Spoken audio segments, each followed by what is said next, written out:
fulfillments of God's promise, katuparan ng mga pangako ng ating Diyos.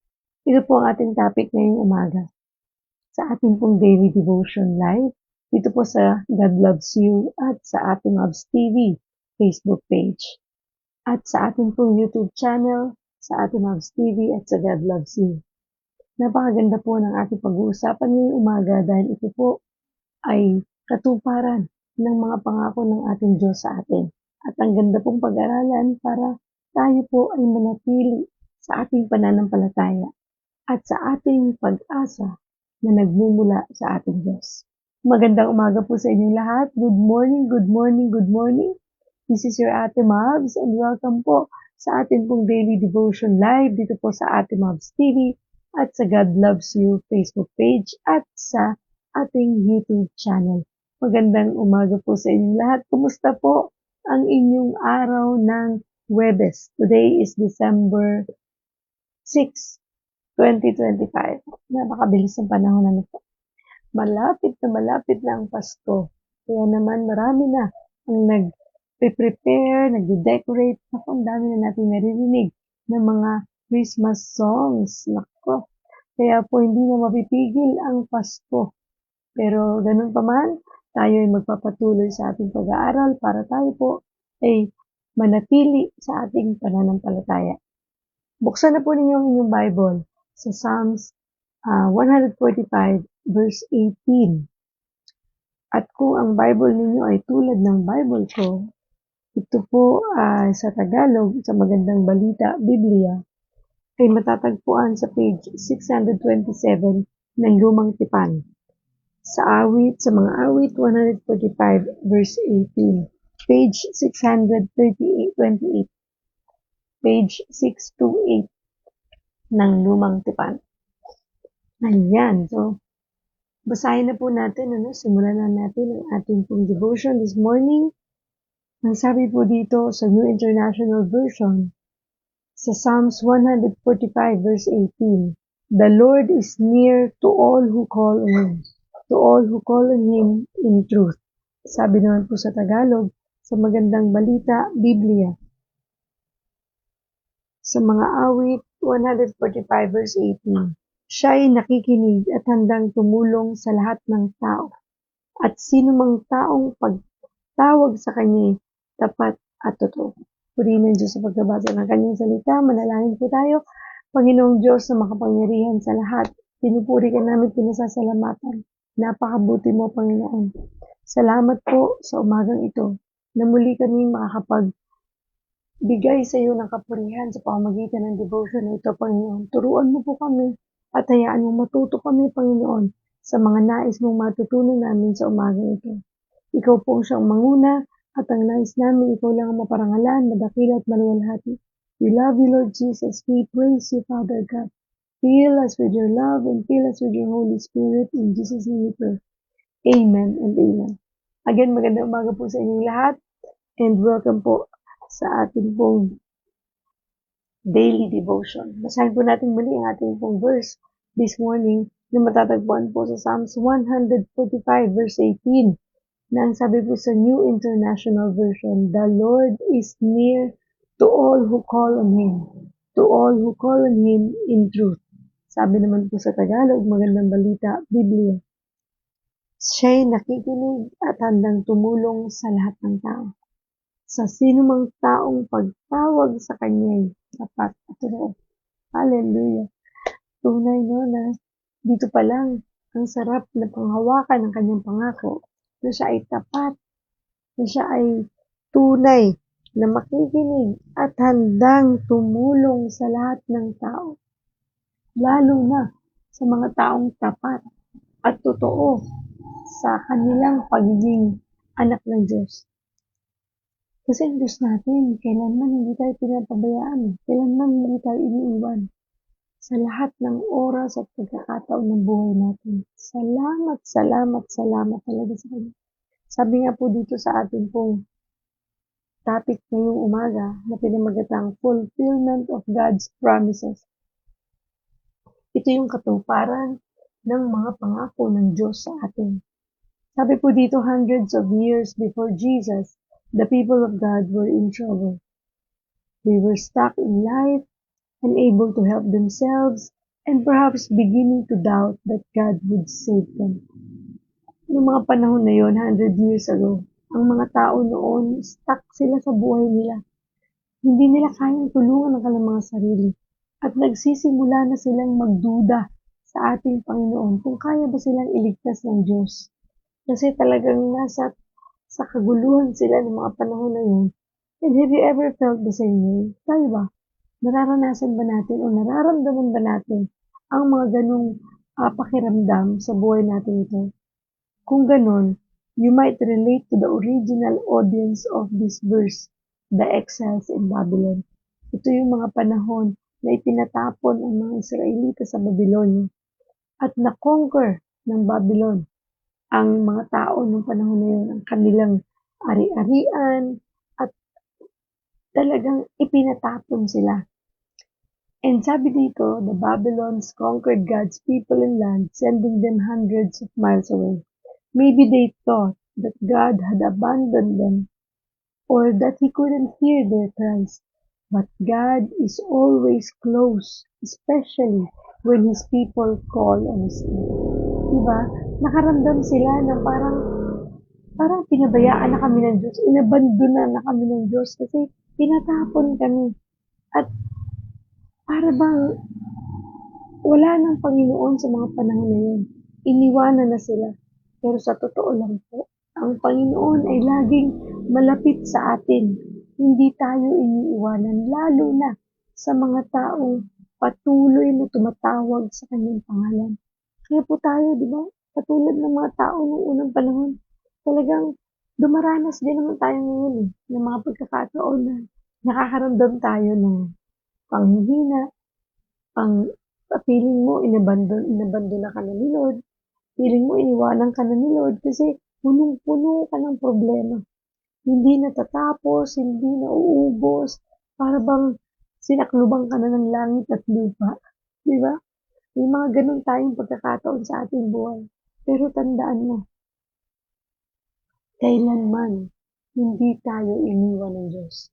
He is always near to us. Sabi nga po dito sa ating binabasa sa chapter 145 verse 18 na kung tutuusin, mas mai-appreciate natin kung gaano kabuti ang Diyos dito sa kabuuan ng chapter 145. Kaya basahin po natin ang kabuuan nito para ma-feel natin, no? Kasi ilan sa mga sinabi ng Panginoon dito.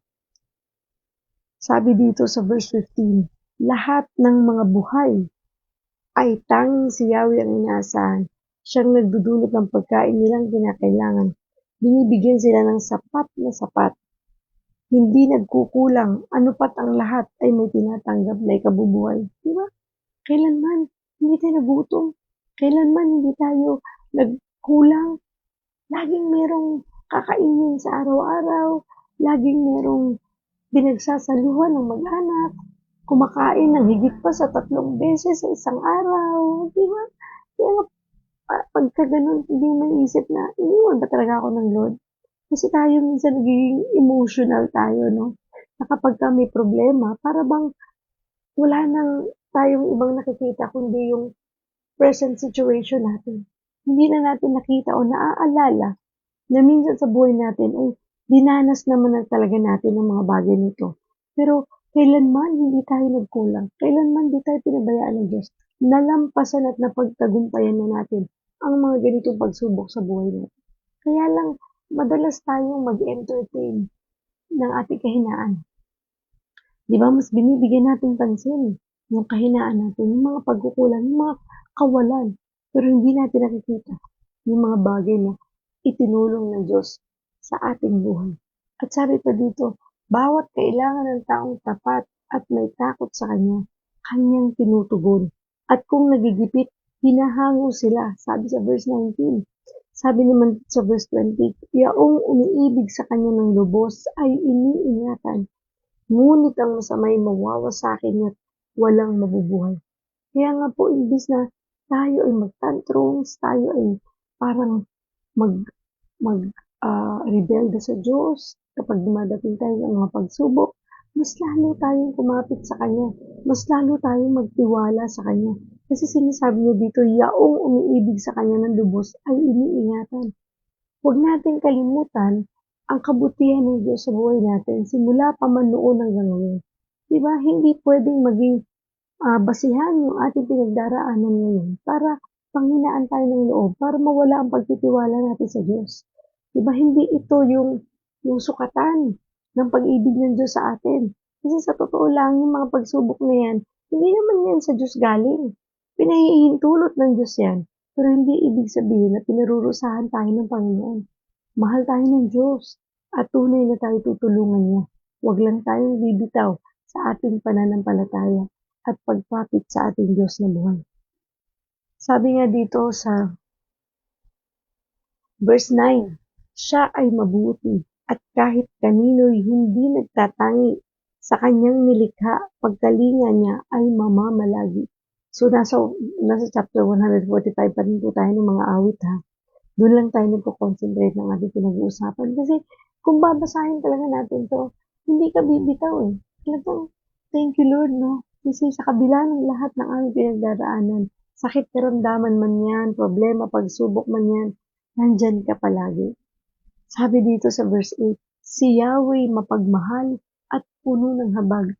Hindi madaling magalit, ang pag-ibig ay wagas.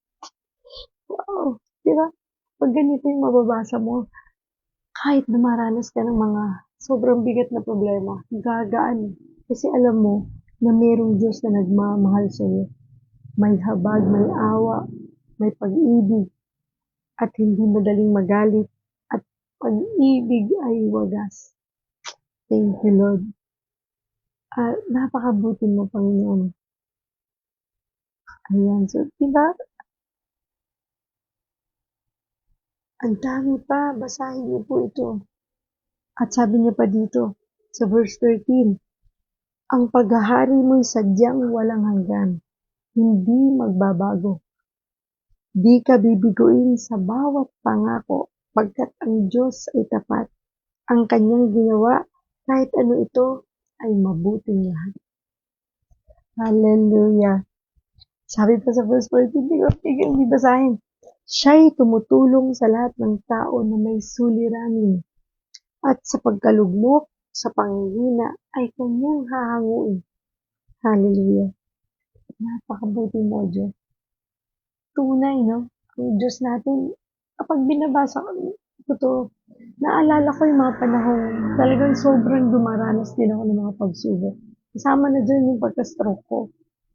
At nare-realize ko talaga na totoo yung sinasabi niya. Kasi nalampasan ko na eh. Napagtagumpayan ko na yung mga problema at pagsubok na yun ng buhay ko. At totoong hindi niya ako iniwan. Totoong nandun siya sa mga panahon na yun. Kaya tayo pinanghihinaan sa mga panahon sa mga panahong may problema at pagsubok tayo. Kasi pinakikinggan natin yung bulong ng kaaway na hindi totoo ang Diyos natin, hindi siya tapat, pero huwag mong pakinggan yun. Manatili ka na kumapit sa salita ng Diyos. Ito ang kanyang salita at hindi siya nagsisinungaling. Sabi nga, lahat ng bagay kayang gawin ng Diyos, pero isang bagay lang hindi niya kayang gawin, ang magsinungaling. Di po ba no? Walang kailanmang kasinungalingan na sinasabi ang Diyos sa atin. Lahat ng kanyang sinabi totoo, tapat, at tunay na tinutupad niya. Napakabuti ng Panginoon. Sabi pa dito, Isaiah let his people know. Ito po yung sa Old Testament naman. Isaiah let his people know that God would provide a way out of Babylonian captivity. And God kept his promise, allowing his people to return home. So, parang tulad natin, no? Itong mga tao na ito nung 100 years ago, na natatakot, kinakabahan, wala ng pag-asa, pero nagpapatuloy sa pagkapit sa pangako ng Diyos na sila ay ibabalik ng Diyos sa kanilang kung saan sila nanggaling. Parang tayo, no? Pag tayo ay namumroblema, ibabalik din naman tayo ng Diyos eh. sa kung saan talaga tayo dapat. Sa panahon na tayo ay pinanghihinaan, mapapansin mo, parang cycle lang naman ng buhay. Diba? Ang ikot lang talaga, parang gulong. Totoo yung gulong ng palad, gulong ng buhay. Diba? Ganun ang buhay natin, umiikot lang. Minsan tayo nasa ilalim, minsan tayo nasa ibabaw, at umiikot lang talaga yun. At sa bawat pag-ikot ng buhay natin ito, panghawakan natin ang mga pangako ng Diyos. Nang sa ganun, mapailalim man tayo sa buhay nito o mapaibabaw, hindi tayo mawawalan ng pag-asa. Mananatili tayong tapat, mananatili tayong nagtitiwala sa ating Diyos na buhay. Di ba? Kasi kapag wala ang Panginoon sa buhay natin, sa mga panahong tayo pinanghihinaan ng loob, mga panahong tayo ay lugmok sa mga problema, ay talaga pong mawawalan tayo ng direksyon. Malilito tayo, maguguluhan tayo, at matatakot tayo. At sigurado, makakapag-desisyon tayo ng mga bagay na hindi kalugod-lugod sa Diyos. Pero kapag tayo ay nasa Panginoon at tunay na kumakapit sa Kanyang mga pangako, kahit anong mangyari, hindi tayo mawawala ng pag-asa. At patuloy tayong kakapit sa ating pananampalataya sapagkat alam natin kung ano ang kayang gawin ng ating Diyos. Alam natin ang kanyang kapangyarihan at alam natin ang ating identity sa Kanya that we are a child of God, that He will never leave us nor forsake us. No matter what, He will be with us. Diba? Tunay na napakabuti ng ating Diyos. Kaya kung ikaw ngayon ay pinanghihinaan ng loob, kumapit ka sa Diyos na buhay. Iangkla mong buhay mo sa Kanya. Manatili ka sa Kanyang salita. Magbasa ka ng Bible. Manalangin ka. Huwag kang titigil. Magsumiksi ka sa Kanyang pangako, sa Kanyang salita. Napakabuti ng ating Diyos. At ang sabi pa dito, generations later, many of God's people saw themselves as being in a new exile. They were home, but all was not well. So they remembered this verse and its promise that no matter how dark or desperate our situation might be, God is able to provide a path out of brokenness, heartbreak, and despair into a whole, healthy future. Diba? Hanggang sa henerasyon natin ngayon, talagang marami pa rin ang parang akala mo ipinatapon sila. Diba? Nandun sila sa mundong parang punong-puno ng kadiliman, punong-puno ng desperation, punong-puno ng takot, ng kaguluhan, na halos hindi na nila alam ang kanilang gagawin. Pero sabi nga, God is able to provide a path out of brokenness. Talagang kapag nasa Panginoon ka kumapit, makikita mo na yung dilim ng buhay mo unti-unting lumiliwanag. At yung direksyon, umaayos eh. Parang dating parang crooked lines, ngayon dumidiretso.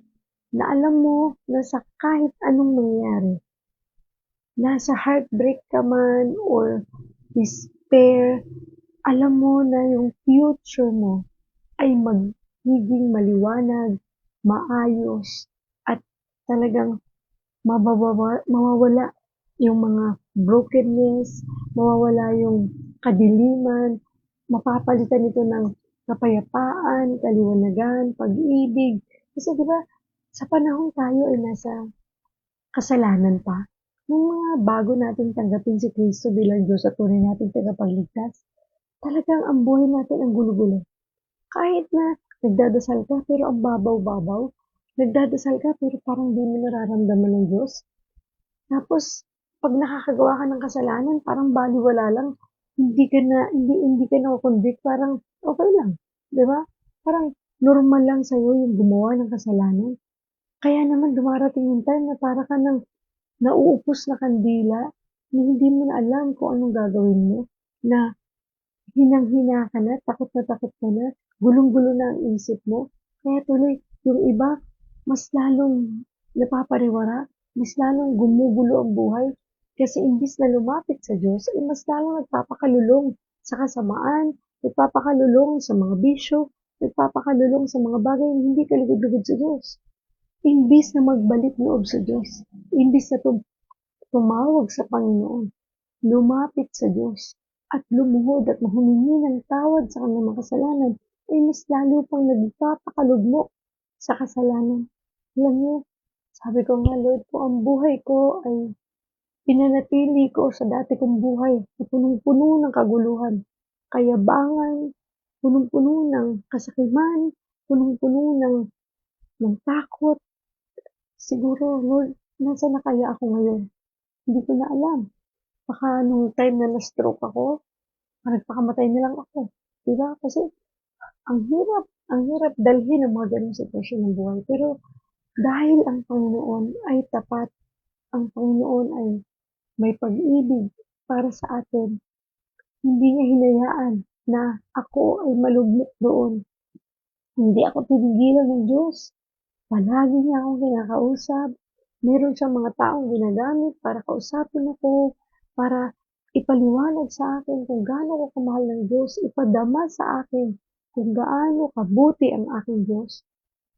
Salamat sa mga taong itong ginamit ng Panginoon. Salamat sa Panginoon dahil andun palagi ang kanyang pagmamahal sa akin. Kung kaya't wala siyang tigil. Sa totoo lang. Bagamat dinadaan sa mga pagsubok, dinadaan sa mga bagay na parang ang hirap-hirap. Pero sabi ko ngayon, thank you, Lord. Thank you talaga. Kasi kung hindi ko dinaanan ang lahat ng yon, hindi ko mapapagtagumpayan ang buhay na ito. At hindi ako ngayon masaya, hindi ako ngayon puno ng kagalakan, kapayapaang nagmumula sa Diyos. Kasi siya lang po talaga eh. Parang wala nang iba. Ang tunay na makakatulong sa atin sa oras na tayo pinanghihinaan, sa oras na tayo ay natatakot, sa oras na tayo ay na, na, na nagkakasala, sa oras na tayo ay na-depress, may anxiety, walang iba na makakatulong sa atin kundi ang Panginoon. Sa panahon na humihina ang negosyo, sa panahon na lulugi ito, sa panahon na walang ka ng trabaho, sa panahon na iniwan ka ng mahal mo sa buhay, walang iba na makapagko-comfort sa atin, makakapagbigay ng kapayapaan ng puso at isipan natin, kundi ang Panginoon lamang. Totoo po, ang katagumpayan ng buhay na ito, ang tunay na sikreto, ang Panginoon. Wala pong iba. Akala ng iba, ang sikreto ng pagyaman ay katalinuhan, galing, sipag, tiyaga. Yes, kasamang lahat ng yan. Pero hindi po yan ang pinaka-importante. Ang pinaka-importante para pagtagumpayan mo ang buhay mo ito, walang iba, kundi ang presensya ng Diyos sa buhay mo at sa buhay. Siya lang po at wala nang iba. Sa totoo lang, tunay po na siya lang. Kaya po, kung sa ngayon, sa mga panahon ito, ay patuloy pa natin nire-reject ang Diyos, tinatalikuran at ayaw natin siyang kilalanin, tanggapin bilang Diyos at tuloy natin tagapagligtas. Kailan pa? Kailan mo pa bibigyan ng puwang ang Diyos sa puso mo? Kailan mo pa siya tatanggapin, kikilalanin, at magiging priority ng buhay mo? Marami na tayong ginawa sa buhay natin ito. Pero kailanman, parang laging may kulang. Diba? Ako po nung mga panahon na nananagana, sabi ko, sumusweldo na maganda, aside from sweldo, may racket pa, kumikita, malaki ang kita, pero at the end of the day, may mga pagkakataon na parang kulang. Hindi kulang sa pera, hindi kulang sa ibang bagay, pero may kulang na hindi ko ma-explain. Para bang walang kasapatan, di ba? Sa mga panahon na yun. Pero simula nung makilala ko ang Panginoon at talagang magkaroon ako ng relationship sa Kanya at siya na yung naging sentro ng buhay ko, lagi nang sapat, lagi nang, minsan makakaramdam ka na may kulang pa.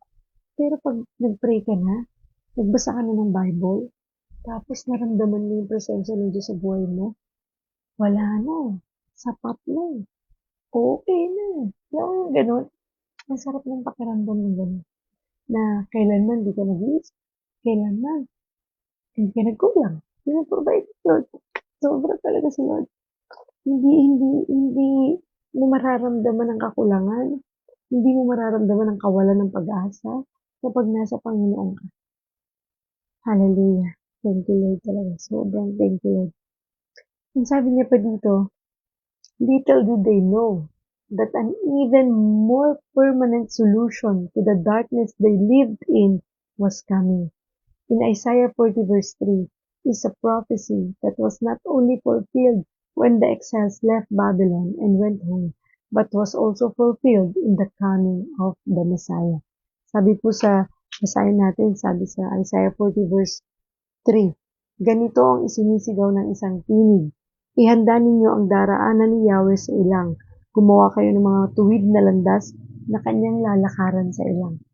So, ang tunay na fulfillment of the promises of God ay yung pagdating ni Kristo sa mundo.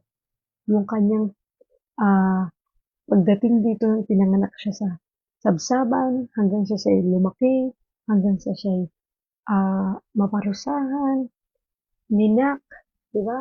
At siya ay pinako sa krus, namatay, nilibing at pagkaraan 3 araw na buwan na baguhin. Yung nangyaring lahat ng yan ang fulfillment of the promises and the fulfillment of the law.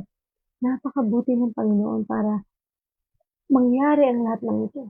Kasi sabi ko nga kanina, di ba, sa aking kinukwento, kung wala ang Panginoon sa buhay natin ito, what will happen? Sino tayo at paano tayo mabubuhay nang wala ang Panginoon? Di ba, hindi lang naman po nabubuhay ang mga tao sa pagkain. Hindi tayo nabubuhay sa tinapay lamang, kundi sa salita ng Diyos. Kaya kung wala ang Panginoon sa buhay natin, napaka-miserable ng buhay, napakagulo, napaka-dilim ng direksyon ng buhay natin. Kung kaya hindi na alam ng Diyos kung paano tayo ililigtas, kung kaya ibinigay na niya ang kanyang bugtong na anak. Sabi niya, ito na. Diba? Kasi noon, pag may kasalanan ng tao, mag-aalay sila ng hayop, ng isang malinis na tupa, diba? Yung walang bahid ng dumi.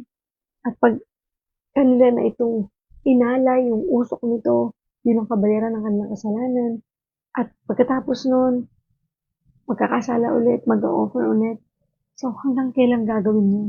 Kung kaya't napakabuti ng Panginoon, ibinigay na niya ang kanyang bugtong na anak bilang tupa ng ating kaligtasan, kabayaran ng ating kaligtasan. Nang sa ganun, hindi na tayo mag-aalay pa para sa ating kasalanan kung hindi siya na. Ako na. Sabi niya, buhay ko na ang iaalay ko para sa inyong lahat. Tutubusin ko na kayo ng aking dugo para matapos na ito. Nang sa ganun, di na kayo magkasala man kayo ay hindi na kayo babalik sa dati ninyong kasalanan. At makita ninyo na pwedeng magkaroon ng buhay na walang hanggan sa Diyos na tunay na nagmamahal sa atin.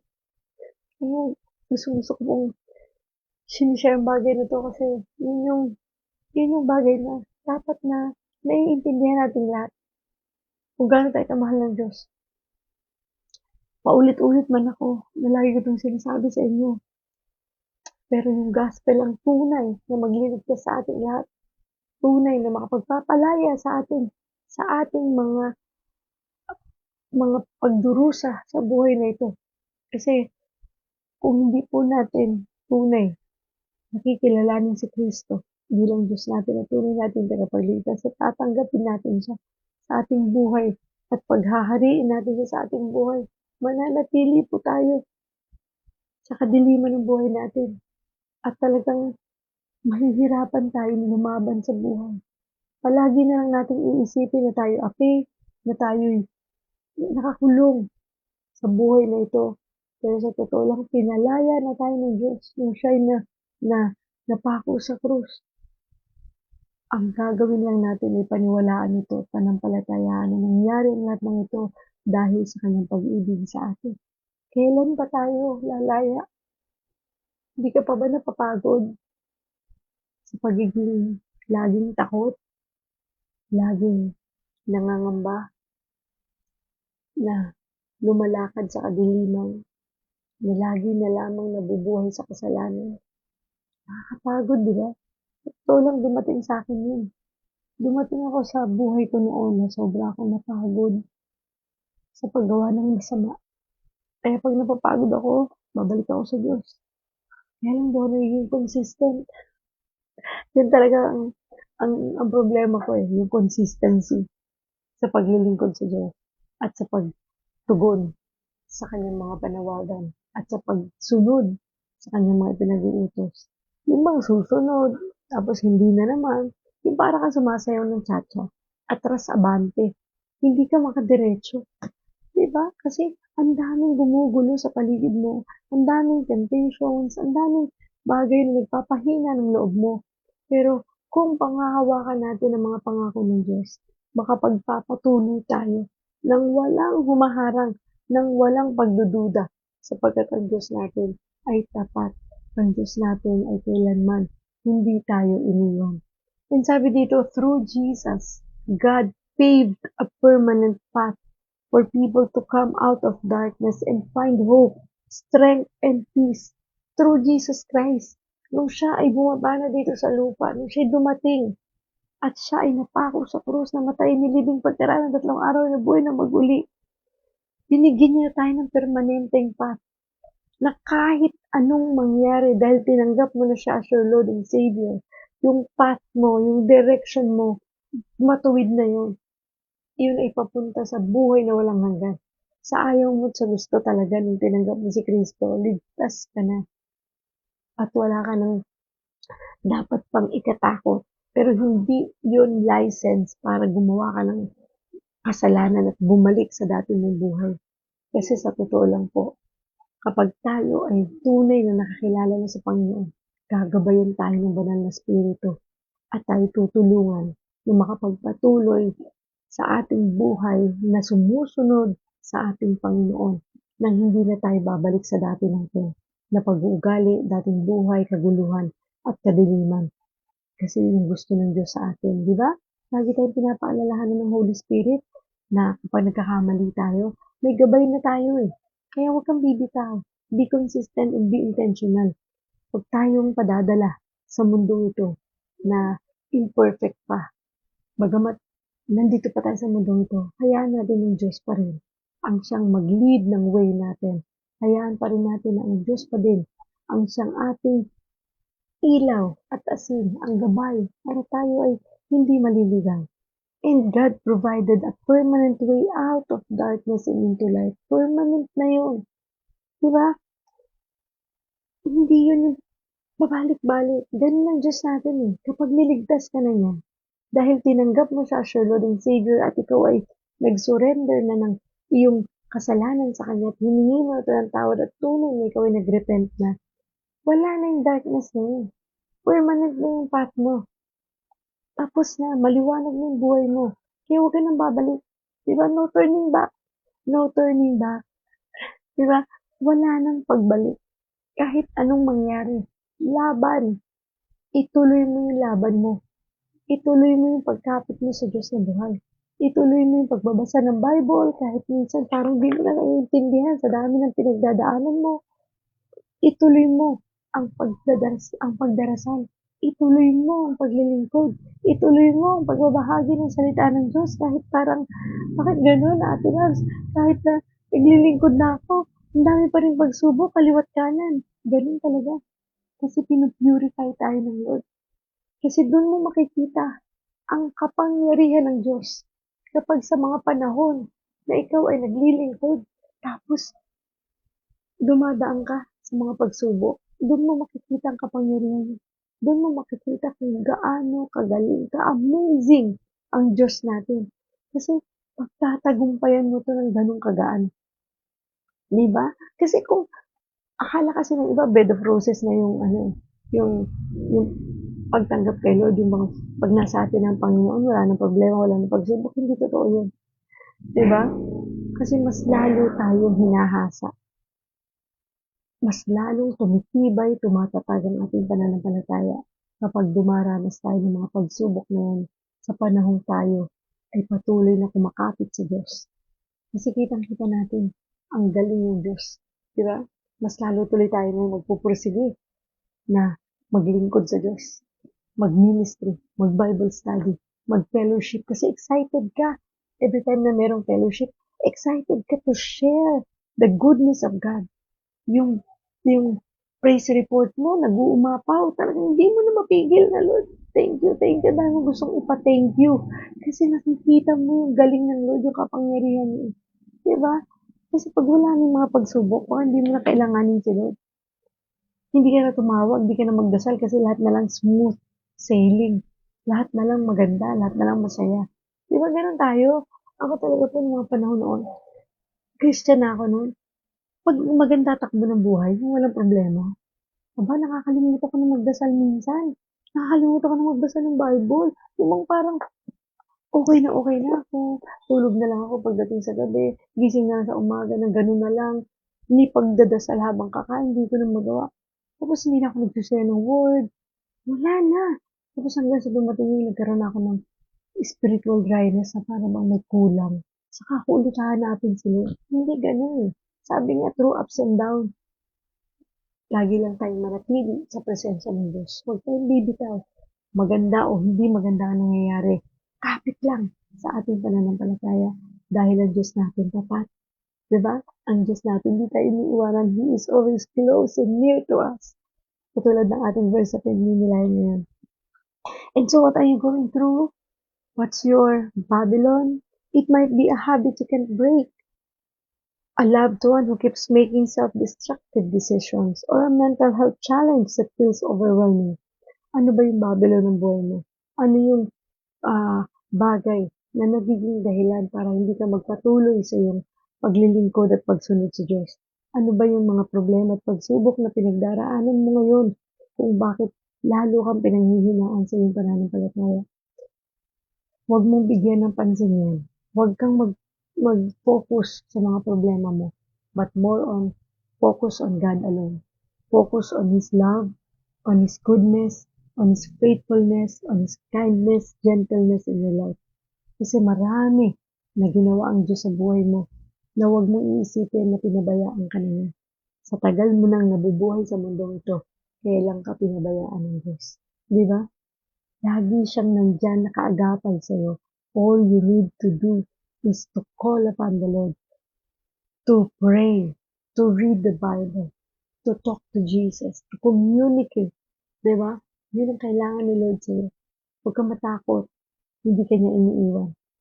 At hindi ka niya iiwan kailanman. And no matter what it is, God can make a way out of brokenness into your life. Into life. Diba? Walang iba na magsasalba sa'yo sa sitwasyon mo ngayon. Walang iba, kundi ang Panginoon lamang. Kung kaya't isuko mo ang lahat sa Kanya, ipagkatiwala mo ang lahat sa Kanya, at huwag kang nang magduda, merong magagawa ang Diyos sa buhay mo, sapagkat siya at siya lang ang makapangyarihang Diyos. Buhay, dakila, tapat, nagmamahal sa iyo at sa akin.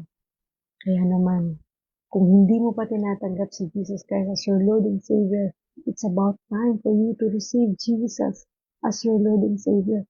Siya lang ang makapagliligtas sa iyo.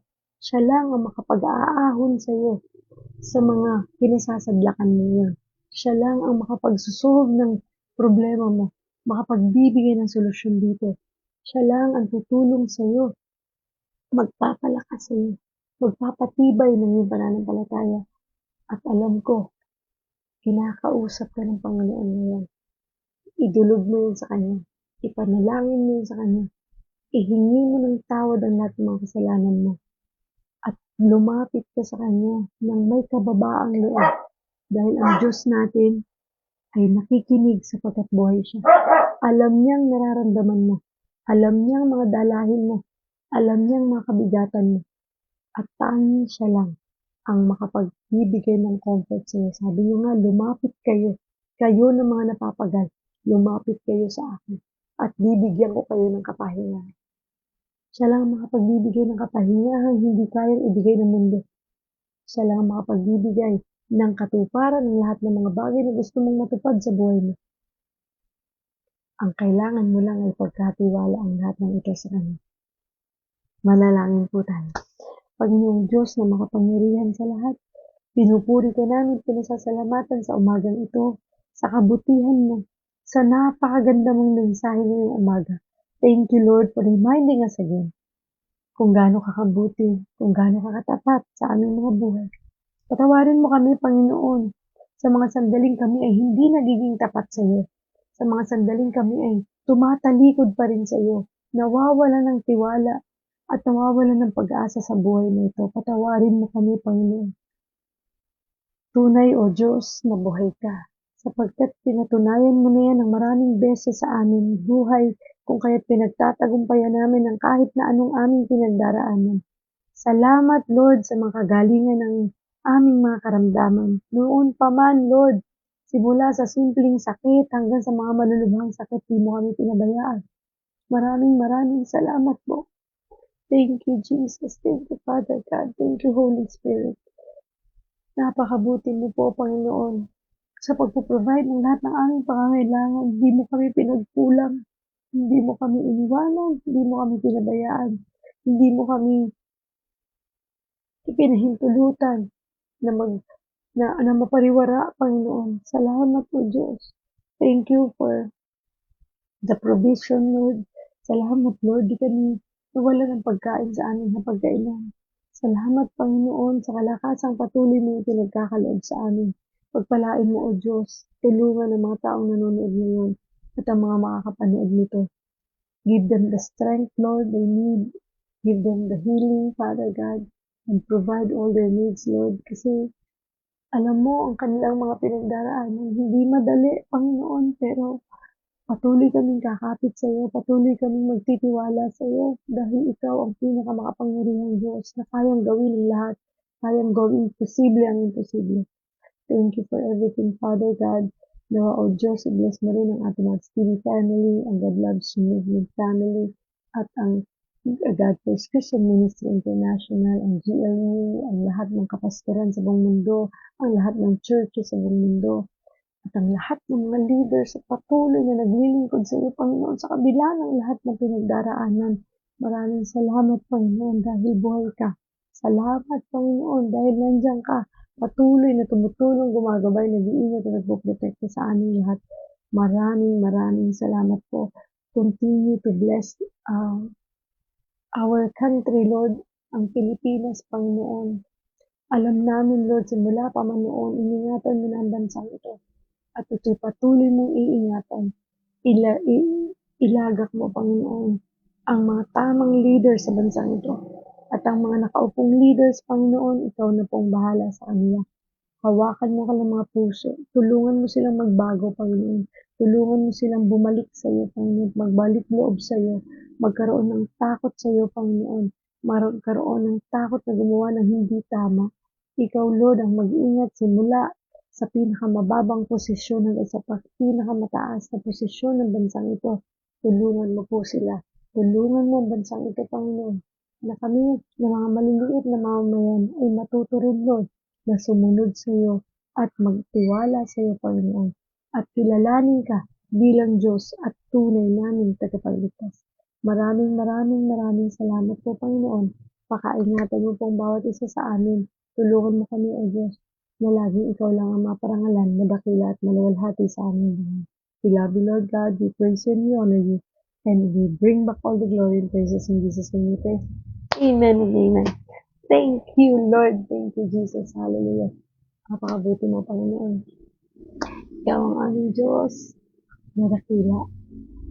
Please like and share this video para po marami ang maabot ng video na ito at maging daan kayo upang maparating ang mabuting balita sa ibang tao. At dun sa mga hindi pa po nakapollow, please follow our Facebook page, Ate Mavs TV at God Loves You.